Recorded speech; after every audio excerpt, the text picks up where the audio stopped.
What's up, everybody? This is Fred Richani of TSC News here with a SmackDown Rapid Recap podcast on YouTube, SoundCloud, iTunes, and wherever else our podcast is available.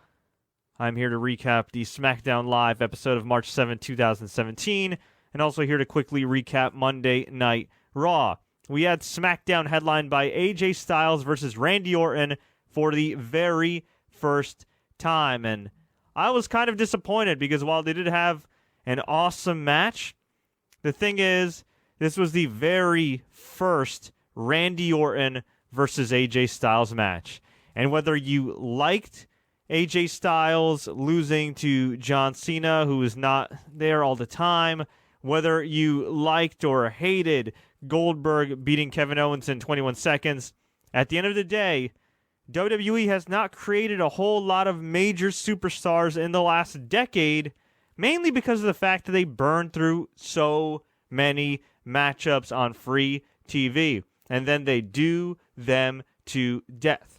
Here you have AJ versus Orton, a match that could headline SummerSlam, could headline the next SmackDown pay-per-view. Instead, given away for free right here on SmackDown. Good match, clever finish where Orton was going to go for the RKO and AJ was going to go for a phenomenal forearm, but AJ timed it well. Orton fell on his back. AJ went for a 450 splash.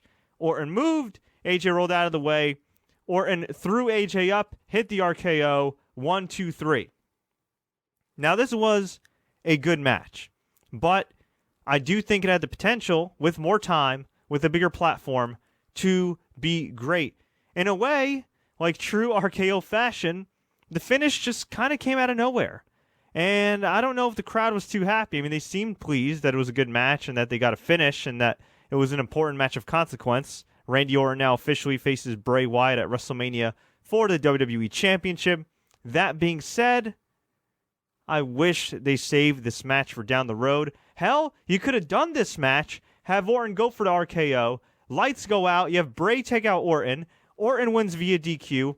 Obviously, Bray would want to face Orton no matter what, given that he burned his frickin' house down, and you could have played into the storyline of AJ Styles continuing to be screwed by the man, that man being Shane McMahon, which leads to AJ versus Shane McMahon. And look, one loss doesn't hurt AJ, but that's 3 big match losses in a row. He lost to Cena, he lost to Elimination Chamber, and now he loses to Randy Orton. I think he'll be fine in the long run, but still, personally, I would have booked it differently. So as far as the rest of the show goes, which was a pretty good show, we had Alexa Bliss come out for Blissertation. I don't even know what that's supposed to be a pun of. Assertation? Presentation? Made no sense to me. So Alexa Bliss came out with Mickie James, said she was going to name her WrestleMania opponent, kept dragging it on, made fun of Naomi, made fun of Becky. Becky came out, had some horrible dialogue, and essentially challenged Alexa for the title. Natalya came out, acting all arrogant as a heel, even though she's super likable in real life. And she said that Alexa and her are championship caliber women, and they're going to face off at WrestleMania. And then Mickie James interrupted and said, "No, it's going to be me and Alexa, right?" And Alexa says, "Well, Mickie, about that." And then Daniel Bryan came out and said, "Alexa, you gave us a good idea about a WrestleMania title shot. You gave us a great idea because you said that you're the most dominant woman on the SmackDown roster. Well, you're going to have a chance to prove that against every available woman on the SmackDown roster," which leaves room for Naomi to come back. You see, Alexa is going to defend her title at WrestleMania or on the pre-show against Becky, against possibly Carmella, Mickie, Natalya. I'm trying to think of any other women that are on the roster right now. Maybe they'll call up some people from NXT. Who the hell knows? But yeah, I mean, how many women are there on SmackDown? I mean, you got Nikki Bella, but she's going to be tied up with Miz and Maurice. So yeah, like four or five other women. Hopefully Naomi can make it. It'd be awesome. It'd be a nice story for her to come back from injury and win the title in Orlando. Either way, definitely interesting.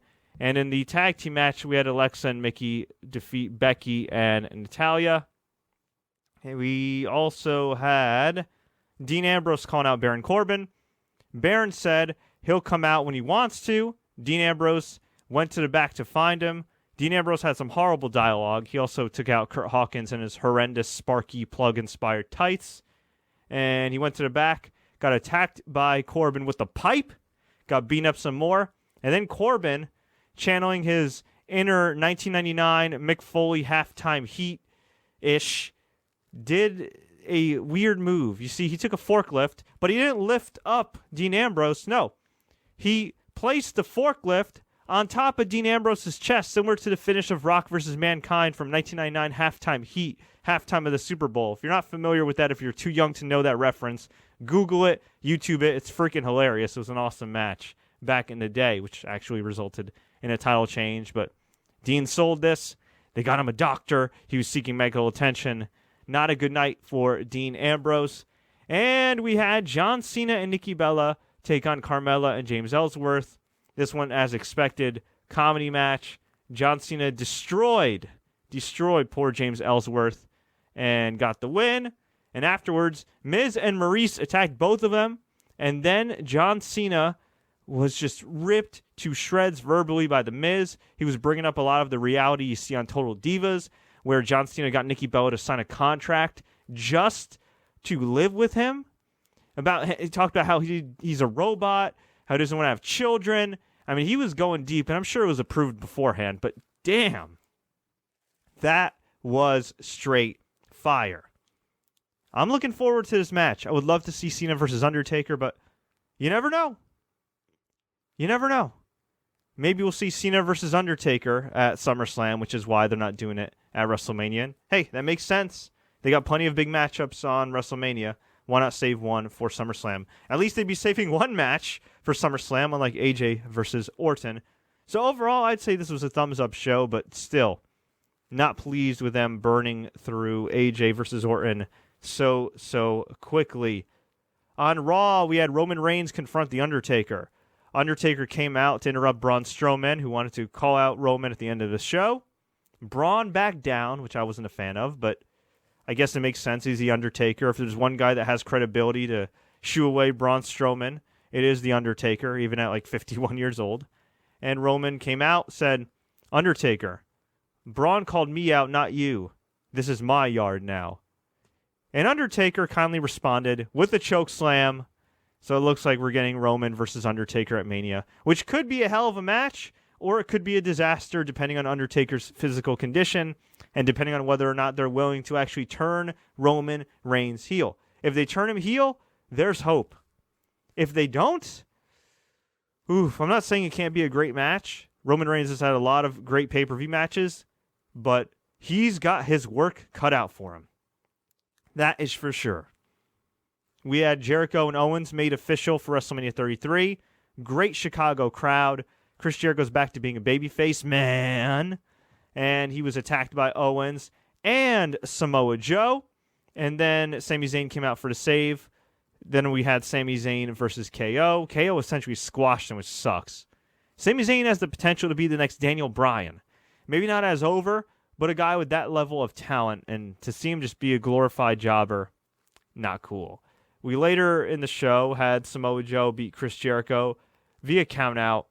This did nothing for either guy. I wish they didn't book this match. This is another match they could have saved for a big pay-per-view. Jericho hit the code breaker on Joe, and Joe tried to finish him off after the match. Again, this did absolutely nothing. Nada. Zilch for either guy, but I guess Samoa Joe's technically undefeated still on Raw. We had a video package for Seth Rollins, who had, I don't think he had surgery. He's rehabbing right now. He might have had like minor surgery, but he's doing his thing, being tended to by the best doctors. And Triple H went off on him, said that if Seth Rollins appears at WrestleMania, it will be the last thing he does in a WWE ring. Nothing new here, although Triple H had this epic face that would be a great meme if somebody hasn't made one already. We had Sasha Banks beat Raw Women's Champion Bayley to earn a shot at her at WrestleMania in a triple threat match also featuring Charlotte. Nia Jax, nowhere to be found. Kind of disappointing. I really don't understand the Nia Jax hate. She's perfectly fine for what her role is, a big, powerful woman who does these primitive moves. I mean, if she was a guy, I feel like she'd be getting a pass. I don't know. I feel like people hate on her way too much. I think she's fine. And the fact that she wasn't on Raw, that she wasn't mentioned, quite disappointing. Hopefully she's added to make it a fatal four-way. Even if you don't like Nia, all that TV time to build her up just to have her not appear at WrestleMania and be in the title mix, in my opinion, that's a waste. We had the New Day beat the Shining Stars. This was no good. Neither was the New Day's promo before that, talking about ice cream. We had Akira Tozawa beat Arya Daivari. This was fine. And Brian Kendrick further trolled Tozawa.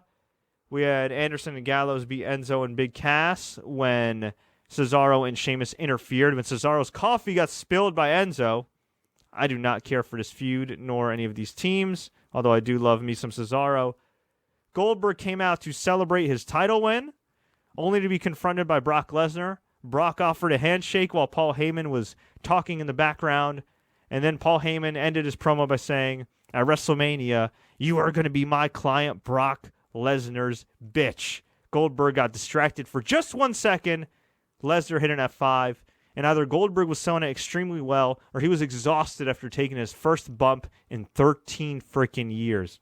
My goodness gracious, I hope they don't go a long time at WrestleMania. We had an excellent matchup between Neville and Rich Swann for the Cruiserweight Championship. Neville got the win. It was freaking awesome. He tapped out Rich Swann. Great match. I really enjoyed this. Neville is such a great champion. And Austin Aries came out to interview him. He said, you've beaten everybody. Who else do you have left to face? And the crowd was chanting Austin Aries. Austin Aries was one of the most over people on the show. It was awesome to see as a guy who was passed over by WWE 6-7 years ago. Too small, too this, too that. Whew, he sure proved them wrong. So he's egging the crowd on, saying thank you, but surely there's got to be somebody that can face you, Neville. And Neville said, you're not suggesting yourself, are you, commentator? And he keeps saying, commentator. And he pokes him in the chest, and he's spitting on him, and he's just going off on him like an angry king in one of the 7 realms. And what happens? Aries calmly removes his glasses and says, Neville, I have one more question. Actually, it's more of a statement. He hits Neville with the mic, takes him out, and we potentially have our WrestleMania matchup in the Cruiserweight division, Aries versus Neville. This got over huge. This was freaking awesome. Thumbs up. So overall, Raw was all right. Although I gotta say, if Seth's not 100% and Seth isn't actually wrestling at WrestleMania, that's going to hurt the card. If Samoa Joe doesn't have a relevant feud on the card, I think that's going to hurt the card. I think the fact that Braun Strowman lost when he didn't have to lose, that kind of hurts the card. Although, if he wins the Andre the Giant Battle Royal and they keep him undefeated from there, I think we'll be all right. I don't want to see Brock Lesnar versus Roman Reigns at SummerSlam. I don't want to see them build up Roman Reigns just to have yet another failed title run and failed babyface run. I get that he's good in the ring, but the character sucks. So either turn him heel or do what I do at this point. Have Roman Reigns run wild all through the spring and summer. And on the pay-per-view before SummerSlam to decide who's the number one contender for Brock Lesnar's Universal Championship, you have Braun versus Roman. You have Braun win and get his win back. And then you have Braun beat Brock Lesnar to win the Universal title at SummerSlam because he's got a great look. He's significantly improved. And on top of all that, he's got significant upside as a babyface, which is something that at this point I cannot say for Roman Reigns. And even if Roman Reigns becomes a great heel, you still need a great babyface. And last time I checked, there ain't none right now on SmackDown or Raw. Well, there's John Cena. But other than John Cena, there ain't no full-time babyface that's strong enough to take down a Brock Lesnar. But if you turn Braun Strowman face and you protect him, oh, hell yeah. I think there is money in Braun Strowman. I could be wrong, though, but I want to hear from you. What do you think about the week in WWE? What do you think about Fastlane? What do you think about WrestleMania? What do you think about Orton versus Wyatt? Let me know. Leave a comment below. Tweet us, Facebook us. Do what you got to do. If you enjoyed this update, please like, share, take care. Don't forget to subscribe. Rest in peace to Ron Bass, former WWE star, wrestling legend who just passed away today. My deepest condolences to his loved ones. And as always, everybody, enjoy the matches.